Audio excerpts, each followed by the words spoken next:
कलियुगमा बुद्धि र चतुर्याई हुनेछ। यो युग मेसिन र प्रविधिको हुनेछ र त्यसैले कलियुग नै सर्वश्रेष्ठ हो। नमस्कार सज्जन महानुभाव, आज म तपाईलाई सुनाउन लागेको कथा अरू सबैभन्दा पनि फरक छ र यो ज्ञानले भरिपूर्ण कथा हो। धेरै महत्त्वपूर्ण छ। कृपया यो कथा पुरा सुन्नुहोस्। यदि तपाईँ यो च्यानलमा नयाँ हुनुहुन्छ भने सब्स्क्राइब गर्न नभुल्नुहोला। भन्दै कथा सुरु गरौँ। एक समयको कुरा हो, 4 युगहरू सत्ययुग, त्रेतायुग, द्वापर युग र कलियुग एक साथ बसेका थिए। तिनीहरू बीच वाद विवाद सुरु भयो र सत्ययुगले भन्यो, अरे मूर्खहरू, तिमीहरू सबै मेरा भन्दा साना छौ। म भन्दा तिमीहरू धेरै साना छौ। तिमी मेरो बराबरी कसरी गर्न सक्छौ? यो सुनेर त्रेतायुगले भन्यो, तिमी सबैभन्दा ठुलो कसरी हुन सक्छौ? सबैभन्दा श्रेष्ठ त म नै हुँ। यसको जवाफमा द्वापरयुगले भन्यो, तिमी श्रेष्ठ कसरी हुन सक्छौ? सर्वश्रेष्ठ त म नै हो। र अन्तमा कलियुगले आफ्नो तर्क राख्यो, तिमीहरू आफूलाई श्रेष्ठ ठान्छौ, तर वास्तवमा सर्वश्रेष्ठ त म नै हुँ। अब यसरी चारै युगहरू झगडामा लागे। अन्तमा तिनीहरूले निर्णय गरे कि यो विवाद भगवान शिवले मात्र समाधान गर्न सक्छन्। तिनीहरू कैलाश पर्वतमा भगवान शिवको दरबारमा पुगे। भगवान शिवले तिनीहरूलाई स्वागत गरेर सोधे, तिमीहरू किन आएका हौ? चारै युगहरूले आफ्नो विवाद बताएर भने, हे प्रभु, हामीमा कसले ठुलो र श्रेष्ठ छ यसको निर्णय तपाईले गरिदिनु पर्यो। भगवान शिवले परीक्षा लिने निर्णय गरे। उनले एउटा ठुलो फलामको भाँडो राखेर भने, यस भाँडोमा चामल पकाएर मेरा गणहरूलाई भोजन गराउनुपर्छ। जसले यो गर्न सक्छ त्यही श्रेष्ठ हुनेछ।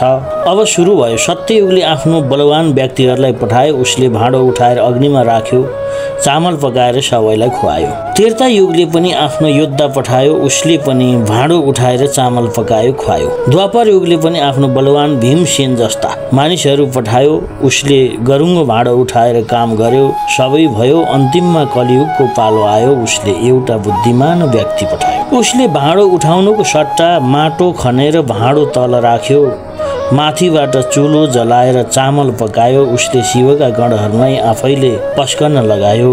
भगवान शिवले भने कि कलियुगमा बुद्धि र चतुर्याई हुनेछ। यो युग मेसिन र प्रविधिको युग हुनेछ।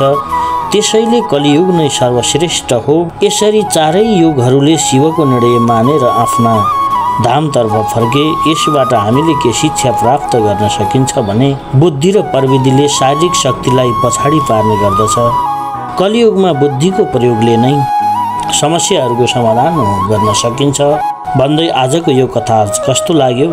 यहाँहरूलाई यदि मनपर्छ भने यसलाई लाइक गर्नु र धेरैभन्दा धेरै साथीहरूमाझ सेयर गरिदिनु भन्दै यो बसाइबाट बिदा हुन चाहन्छु। हस्त, धन्यवाद।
you.